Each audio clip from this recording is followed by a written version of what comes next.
In this video, we look at some key considerations when staying in hotels and other types of accommodation. The standard, quality and safety records of hotels around the world can vary hugely. It's not possible to provide a to-do list for every different place. What we want to do is help provide the understanding and get you to think about how you can stay safe at any location.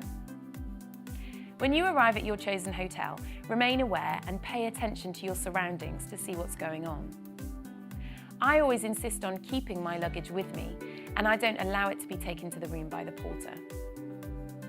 At the check-in desk, keep your conversation between you and the receptionist and not everyone else in the lobby. You don't know who's listening. Some people could be interested in what room you're staying in and not for good reason. It used to be said that when booking a room, ask for one that's not on the ground floor and not above the 8th floor.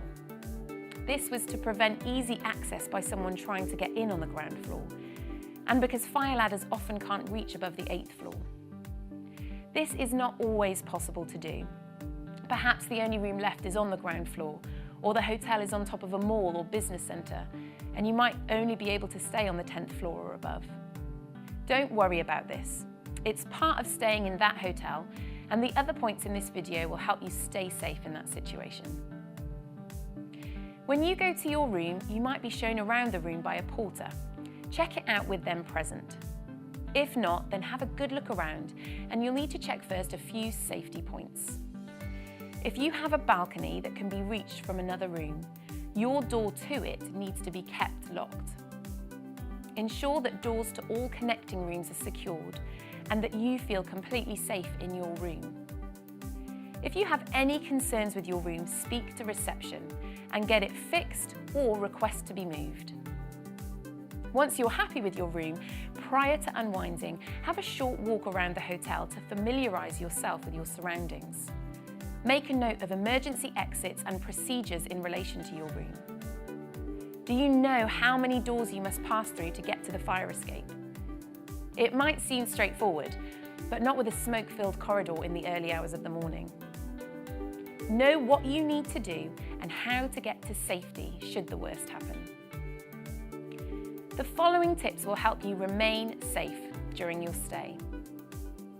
When in your room, keep the door and windows locked and use the door viewer or peephole before opening your door.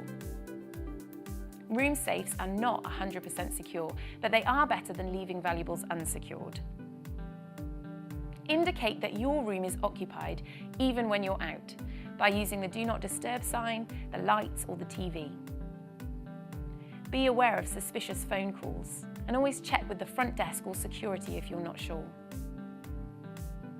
Use an additional door lock or a wedge if you feel uneasy.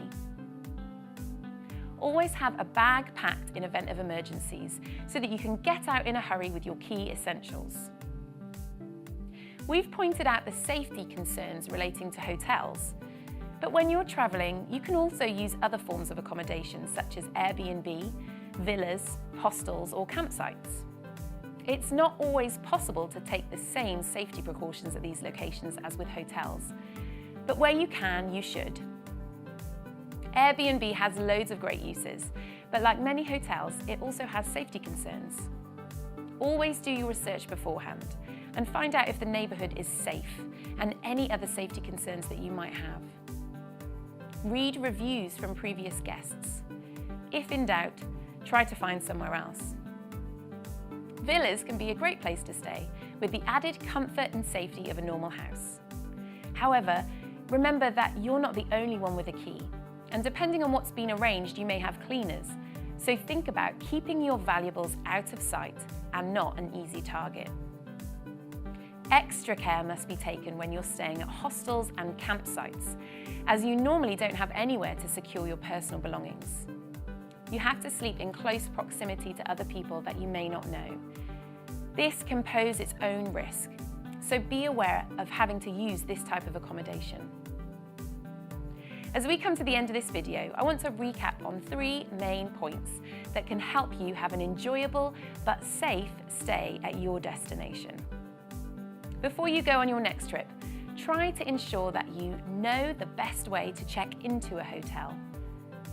consider factors that impact your safety when staying in hotels. And think about the safety concerns with other accommodations such as Airbnb, hostels and villas. Thank you for watching, and we look forward to delivering more videos to help you stay safe when travelling.